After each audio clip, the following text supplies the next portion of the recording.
Tu vas prendre ta Bible dans le livre de Josué 6.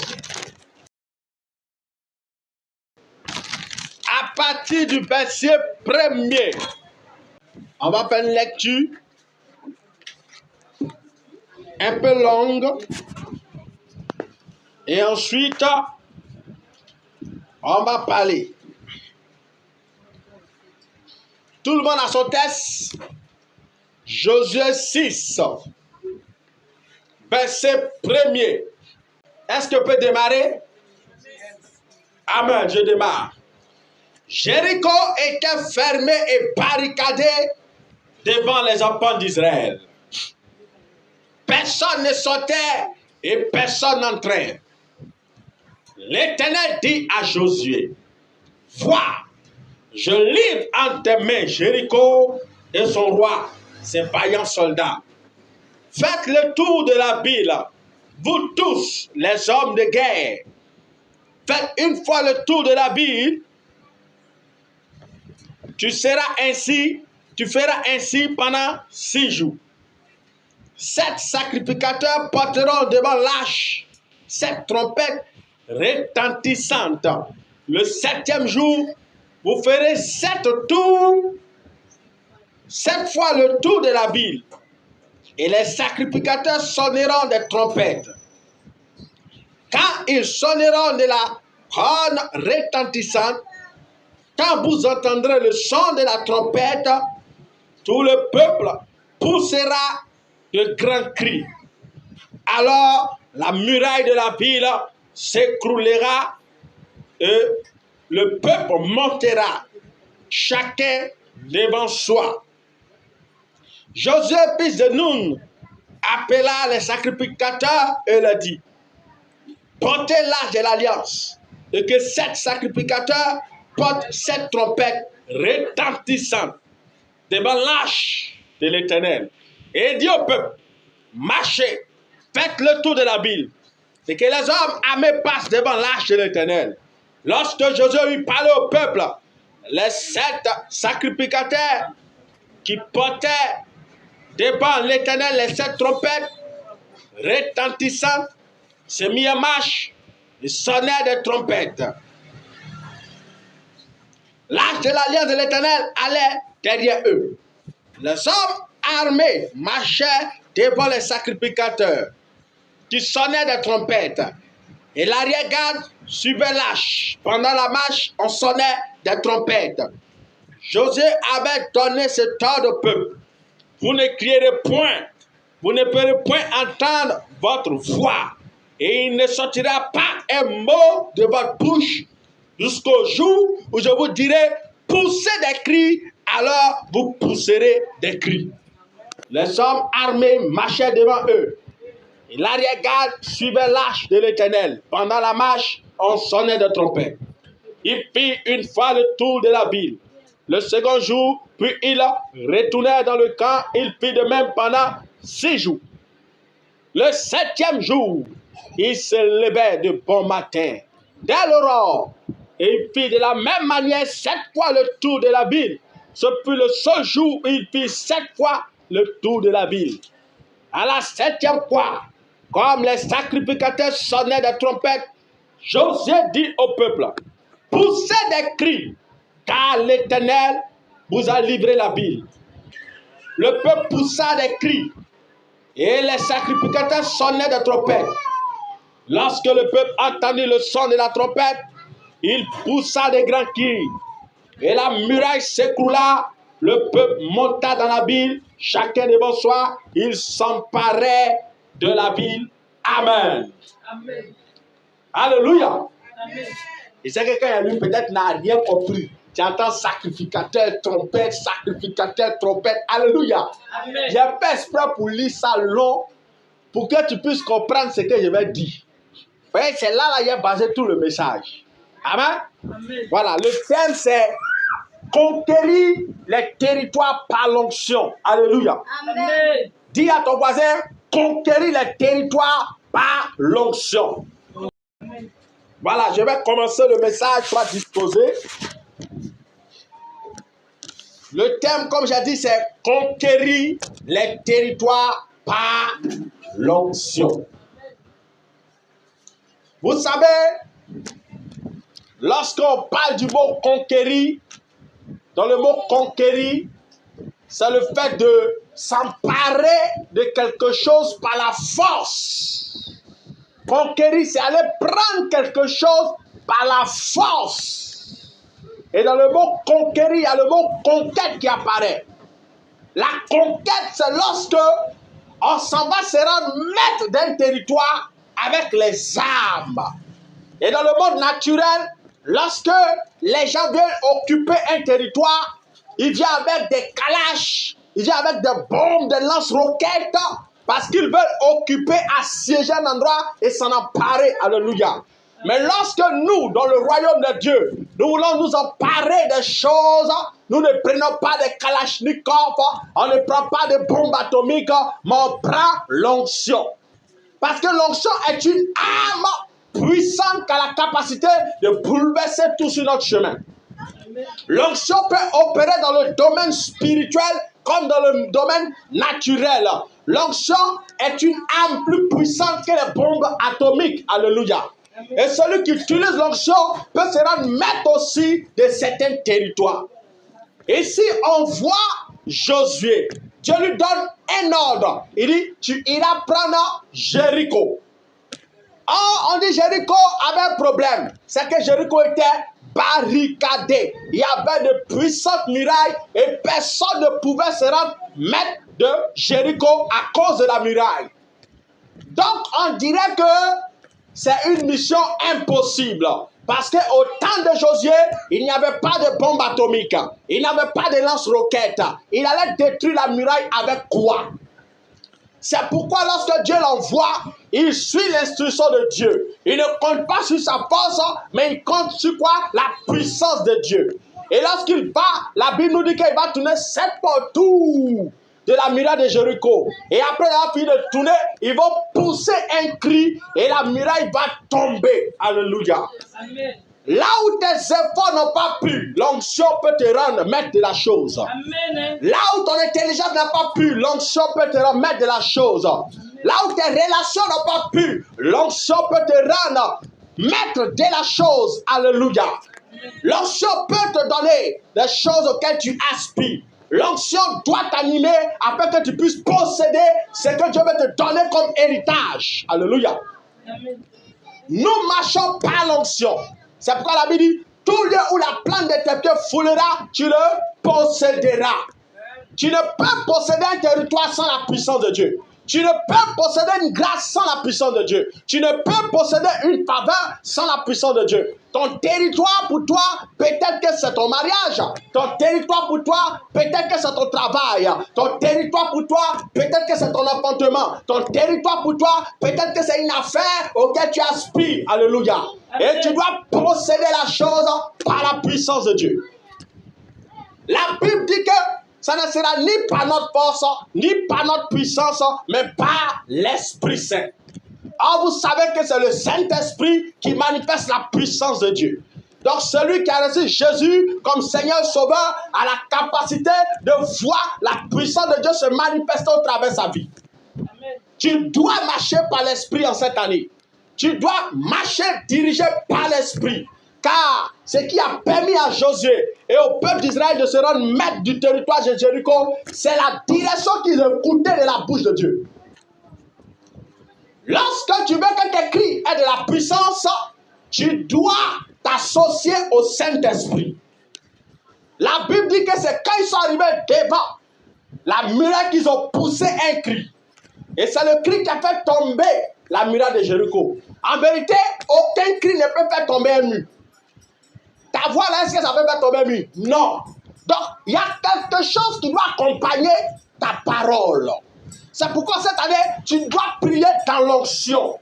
Tu dois prier dans la puissance pour que ta voix puisse porter dans le monde spirituel. Si tu ne pries pas dans la puissance, il y a des choses que tu ne verras pas. Pour que tu puisses voir les murailles s'écrouler devant ta grâce, s'écrouler devant tes problèmes, s'écrouler devant ce à quoi tu aspires, tu dois prier dans la puissance de Dieu. Et pour ça, tu dois écouter aussi quoi? L'instruction. Josué ne s'est pas rendu maître de Jéricho par ses stratégies humaines. La Bible dit qu'il a écouté la voix de Dieu. Et le Seigneur lui a donné la direction. C'est Dieu qui lui a dit, tu vas partir et tu vas tourner cette fois. Tu vas partir et tu vas pousser le cri. Donc ça veut dire que tu dois rechercher la direction de Dieu pour ta nouvelle année. Amen. Tu dois prier de telle sorte que Dieu te dise ce que tu as à faire en cette année. Parce que la puissance de Dieu va se manifester lorsque tu vas soumettre ton cœur à ce que Dieu t'a dit. C'est ce que Dieu te dit, que tu mets en application, qui crée le miracle. Ce n'est pas ce que toi tu penses. Tu dois apprendre à soumettre ton cœur à la pensée de Dieu pour que l'onction se manifeste dans la direction de ce à quoi Dieu t'appelle. Et pour ça, tu dois apprendre à écouter Dieu. Depuis que l'année a commencé, as-tu prié pour que Dieu te donne une direction concernant ta nouvelle année? Tu dois le faire. C'est impératif. C'est obligatoire. Si tu veux marcher dans la victoire cette année, tu dois écouter Dieu. Tu dois écouter l'instruction de Dieu. Josué n'est pas allé prendre Jéricho au hasard. Il allait prendre Jéricho sous instruction du Saint-Esprit. C'est le Saint-Esprit qui lui a dit, quand vous allez partir, tourne autour cette fois. Quand tu vas finir de tourner, alors tu pousses un cri. Alléluia. Amen. Tu dois pousser le cri selon l'Esprit. Tu dois prier selon l'Esprit. Tu dois prier selon l'Esprit. Et cette année, quand le Saint-Esprit te dira dans ton intimité, tu dois prendre 3 jours de jeûne sec, obéis. Quand Dieu dans ton intimité te dira, ma fille, va évangéliser, obéis. Quand Dieu dans ton intimité te dira, ma fille, fais veiller de prière, obéis. Quand il te dira, tu as 3 semaines de prière devant ma face, obéis. Parce que c'est en obéissant que tu verras le miracle t'arriver. C'est pourquoi la Bible déclare en Deutéronome 28, il dit, si tu obéis à la voix de l'Éternel, voici les bénédictions qui seront ton partage. Et lorsque tu lis Marc 16, il dit la même chose, mais d'une autre manière, il dit, voici les miracles qui accompagneront ceux qui auront cru. Donc le miracle est produit par celui qui obéit à Dieu. Et celui qui obéit à Dieu, c'est celui qui a cru. Donc tu dois soumettre en cette année ton cœur à la pensée de Dieu. Tu dois soumettre ton cœur en cette année à la direction que Dieu va te donner. Car ta délivrance est dans la direction que tu reçois de la part de Dieu.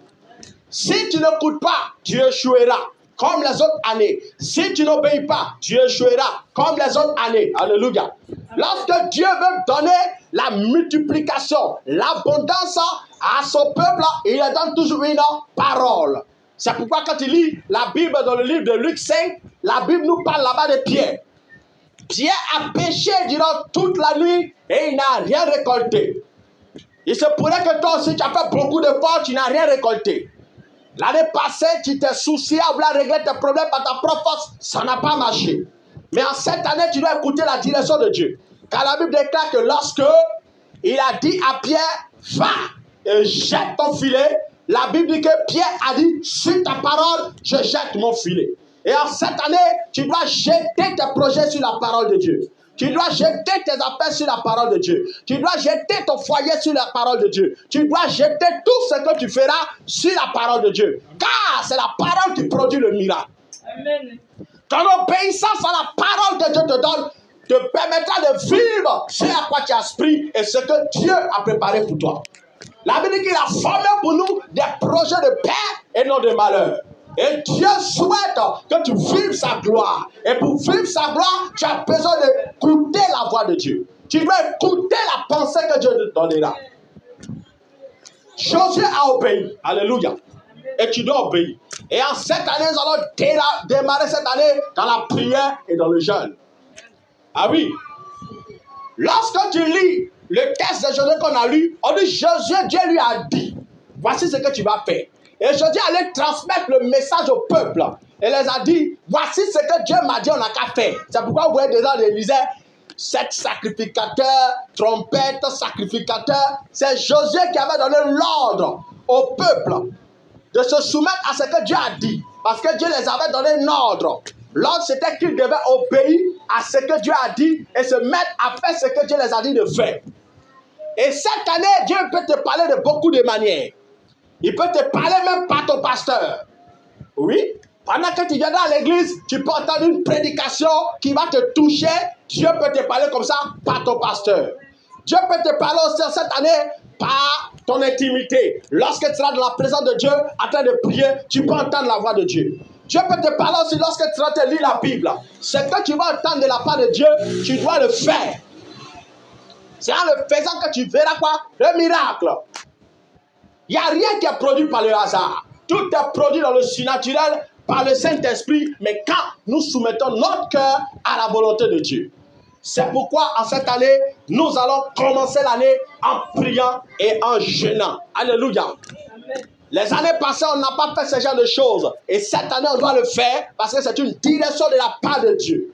On doit prier et on doit jeûner pour préparer cette année. Pourquoi on doit le faire? Parce que durant toute une année, il y a toujours des défis. Il y a toujours des oppositions. Même si tu as formulé de bons projets, sache qu'il y a un ennemi qui existe qui est appelé le diable. Et le diable va vouloir t'empêcher de rentrer dans ce que tu as prévu.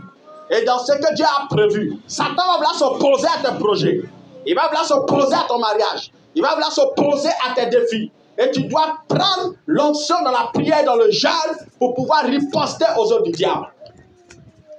C'est pourquoi quand il lit l'histoire de Jésus, en Marc 4, la Bible nous dit là-bas que Jésus dormait dans la barque. Pendant qu'il dormait, le diable a voulu le tuer. La Bible dit que le vent s'est levé, la tempête s'est levée. Et les disciples ont commencé à pleurer, ont commencé à crier, Seigneur, nous allons mourir, Seigneur, nous allons mourir. Alléluia. Amen. Mais pendant que Jésus était couché dans la barque, Jésus lui n'était pas inquiet. Il dormait en paix. Mais pourquoi il dormait en paix? Jésus avait déjà prié auparavant. Il avait déjà jeûné auparavant. La prière que tu fais te donne l'assurance. Le jeûne que tu fais te prépare pour les défis. Lorsque tu es prêt pour affronter le diable, tu dois te préparer aussi dans la prière. Parce que Satan, cette année, quand il se lèvera, il va vouloir même te tuer comme il a voulu tuer Jésus. Si Jésus était mort dans l'eau, le ministère était fini. Si Jésus était mort dans l'eau, le programme du salut des hommes était terminé. Et le diable, tu dois le savoir, sans prophétie, sans révélation, Satan va vouloir te tuer. Alléluia. Amen. Et comme tu es déjà préparé dans ta tête qu'il va vouloir agir pour t'envoyer la mort par accident, la mort par les programmations, tu dois toi-même te lever dans la prière et dans le jeûne pour contrecarrer le diable. Amen. Le jeûne et la prière te permettront de pouvoir te préparer un dépôt de l'onction. Ah oui, il y a ce qu'on appelle le réservoir de l'onction. C'est-à-dire quoi? Tu prends l'onction par providence. C'est-à-dire tu fais comme un amas de l'onction que tu gardes, alléluia, dans le jeûne et dans la prière. Et lorsque le diable se lève, c'est cette même onction que tu prends pour le chasser. Mais quand tu n'as pas préparé ton année, tu n'as pas prié, tu n'as pas jeûné, le jour où le diable va venir, tu as peur comme les disciples. La Bible dit qu'ils étaient dans la barque avec Jésus, ils ont commencé à crier, Seigneur, Seigneur, nous allons mourir. Wow! Alléluia. Et c'est ce qui se passe. Face à deux chrétiens, un chrétien qui prie, qui jeûne, et un autre chrétien qui prie, qui ne prie pas, qui ne jeûne pas. Lui qui ne prie pas va toujours pleurer. Il va toujours se plaindre. Je ne comprends pas ma vie, mais qu'est-ce qui m'arrive? J'ai trop de problèmes. Alléluia. Mais celui qui marche dans la puissance va ordonner au problème de partir. Ils étaient dans la même barque. Donc on est dans la même vie. On est dans le même monde. On est dans la même église. On va rencontrer les mêmes problèmes. Mais ce qui va faire la différence, c'est la puissance que chacun va manifester. C'est pourquoi cette année, tu dois commencer l'année dans le jeûne, dans la prière, afin que lorsque le diable va se dresser, tu puisses le craser. Car il est écrit qu'avec Dieu, on fera des exploits et on écrasera nos ennemis sous la plante de nos pieds. Le diable va tomber. Cette année, tout ce qui sera devant toi doit tomber. Les barrières qui sont devant toi doivent tomber. Ce qui empêche ton mariage doit tomber. Ce qui empêche ton travail doit tomber. Ce qui empêche ton élévation doit tomber. Tout ce que tu aspires en cette année doit se réaliser. Amen. Et pour ça, tu dois prier et jeûner. Alléluia. Amen. Quand tu jeûnes, quand tu pries, tu actives l'onction dans ta vie. Et l'onction fait trois choses. Quand tu lis par exemple Ésaïe 40, verset 31. La Bible dit que ceux qui mettent leur foi en l'Éternel, Dieu renouvelle leur force. Ça, c'est la première des choses que l'onction fait. L'onction renouvelle ta force spirituelle. L'onction te renouvelle spirituellement. Et la deuxième chose encore qu'elle fait, la Bible dit que lorsque tu mets ta foi en Dieu, elle te permet de marcher. Et quand tu marches, tu ne te fatigues pas. Alléluia. Dans ta vie, il peut arriver que tu es assis à terre, mais tu ne peux pas bouger, rien ne bouge. Mais la Bible dit que ceux qui mettent la confiance en Dieu, Dieu les permet quoi? De marcher. Or, celui qui marche avance. Alléluia. Et la suite du verset dit encore que il ne marche pas seulement. Il y a d'autres là, ils courent. Alléluia. Donc, l'onction peut te faire marcher, mais l'onction aussi peut te faire courir. Mais il y a un troisième niveau qui dit qu'ils prennent l'envol comme l'aigle. Donc, quand tu mets ta foi en Dieu, quand tu pries, tu jeûnes, à un certain niveau, ta vie peut marcher. Après, ta vie doit courir. Et après, ta vie doit s'envoler. Alléluia. Donc, ça veut dire que Dieu nous promet d'aller de gloire en gloire. Et pour ça, tu dois chercher Dieu dans la prière. Si cette année, tes activités l'année passée n'ont pas marché comme tu voulais, tu dois pousser tes activités à courir. Alléluia. Et si toi, tes activités couraient, tu dois les permettre de pouvoir s'envoler. S'envoler, ça montre de notre dimension. Et ce sont seulement les aigles qui s'envolent. Alléluia. Or, les aigles, avant de pouvoir prendre l'envol dans les airs, la plupart du temps, quand l'aigle commence à vieillir, qu'est-ce qu'il fait? Il s'en va se cacher dans les rochers. Dans la nature même, quand les aigles veulent commencer à manifester une certaine dimension de leur envol, ils se cachent dans les rochers. Et dans les rochers, qu'est-ce qu'ils font? Ils enlèvent les plumes. Ils enlèvent les vieilles plumes. Ils enlèvent les vieilles plumes. Et ils attendent pendant un certain temps les nouvelles plumes qui poussent. C'est l'image du chrétien qui va se cacher pendant un temps dans la présence de Dieu qui est le symbole du rocher. Afin de pouvoir lever les vieilles choses. Les choses qui ne plaisent pas à Dieu. Oh Seigneur, purifie-moi. Purifie ta vie. Tu purifies ta vie devant Dieu. Et après, Dieu vient pour renouveler de nouvelles plumes en toi. La plume qui est l'onction, la plume qui est la puissance, la plume qui est les dons, la plume qui sont les capacités, les talents renouvelés. Et après ça, la Bible nous fait savoir que l'aigle sort, il prend son envol. Et qu'il commence à voler, il devient le roi des airs. Il plonge dans la mer, il prend des poissons, il mange. Il plonge sur la terre, il prend les lapins, il bouffe. Dans les airs, encore les petits oiseaux, il les attrape, il les bouffe. Alléluia. Quand tu te caches dans la présence de Dieu, Dieu te donne ces trois dimensions. Sur la terre, tu es victorieux. Dans la mer, tu es victorieux. Dans les airs, tu es victorieux. Quand le diable se lèvera dans le ciel, tu le frappes. Il se lève sur la terre, tu le frappes. Il se lève dans les eaux, tu le frappes. Alléluia. Cette année, tu dois renouveler ton onction. Renouvelle ton onction dans la présence de Dieu pour vivre la gloire de Dieu. C'est pas normal. Nous sommes en une nouvelle année. L'année passée, ce qui t'a poursuivi ne doit plus te suivre. C'est pourquoi Jésus a dit, l'Éternel a dit à Moïse, ce que tu vois, tu ne le verras plus. Alléluia. Ce que tu as vu l'année passée qui t'a perturbé, tu ne dois plus le voir. Si tu t'as suivi en nouvelle année, que ça veut encore se manifester, tu dois faire taire ça. Alléluia. Et pour ça, on va chercher Dieu dans la prière. On va chercher Dieu dans le jeûne. Pourquoi? On doit aller prendre possession de nos territoires. Il y a des choses qu'on doit conquérir dans notre vie. Beaucoup de choses doivent être conquéries. Quelle est ta conquête? Il y a quelque chose que tu dois prendre. Et quand tu vois l'histoire de Jésus où il était couché dans la mer, et puis le diable voulait le tuer. Pourquoi le diable voulait tuer Jésus? Parce que le diable avait eu l'information que Jésus devait aller guérir le fou de Gadara. Ah oui. Jésus avait un objectif, aller sur le territoire des fous de Gadara pour guérir le fou de Gadara. Et toi, si tu as un objectif cette année, tu dois aller chercher ton fou de Gadara. Et le fou de Gadara pour toi, ça peut être ta grâce qui a été obscurcie. Ta bénédiction obscurcie. Tes affaires obscurcies. Tout ce à quoi tu aspires, que tu n'as pas encore touché, qui a été obscurci, tu dois aller prendre ça. Mais pour ça, tu dois prier. Car Jésus n'est pas allé prendre ça au hasard. Avant ça, Jésus a géré 40 jours d'abord. Oui, Jésus a géré pendant 40 jours d'abord. C'est après les 40 jours qu'on commence à voir Jésus en train de se manifester. Pour libérer les ténèbres, pour chasser les ténèbres, pour briser les ténèbres et pour arrêter les forces du mal. Ça, tu dois le mettre en tête. Le diable cette année va se soulever. mais tu auras la victoire. Parce que la Bible dit, ils nous feront la guerre, mais ne nous vaincront pas. Et tu dois t'armer spirituellement. Alléluia. Amen. Tu dois prier en cette année. Tu dois prier différemment. Tu dois jeûner différemment. Tu dois te disposer. Tu dois te mettre à rechercher Dieu de manière parfaite que l'année passée. Alléluia. Amen. On veut voir un changement cette année. Que ce soit dans le ministère, il doit y avoir un changement. Que ce soit dans ta propre vie, il doit y avoir un changement. Que ce soit dans ta manière de vivre, il doit y avoir un changement. Et pour ça, tu dois te disposer. Tu dois prendre la résolution de chercher Dieu cette année pour manifester pleinement sa puissance. Si tu ne le cherches pas, tu ne verras rien. Les gens disent que les mêmes causes produisent les mêmes effets. Voilà, les mêmes causes produisent les mêmes effets. Si l'année passée, tu as marché bizarrement, sache que si cette année tu fais la même chose, c'est les mêmes choses qui vont t'arriver. C'est pourquoi tu dois prendre la décision, l'initiative de commencer une nouvelle vie en cette nouvelle année. Tu dois renouveler tes pensées en cette année. Renouveler ta mentalité en cette année.